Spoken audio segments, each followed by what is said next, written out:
खबरें खेल के मैदान से। आपको बताएं, पाकिस्तान क्रिकेट बोर्ड ने बांग्लादेश ए क्रिकेट टीम के नजरसानीशुदा शेड्यूल का ऐलान कर दिया। नए शेड्यूल के मुताबिक बांग्लादेश ए टीम 10 अगस्त को इस्लामाबाद पहुंचेगी।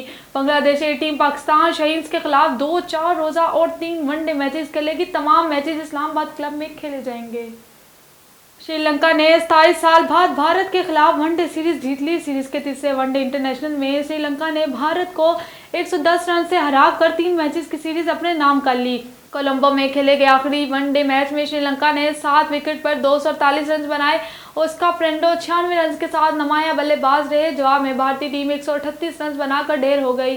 रोहित शर्मा 35 और विराट कोहली 20 रन बना सके। श्रीलंका के मृतवेला लॉगे ने 5 खिलाड़ियों को आउट किया।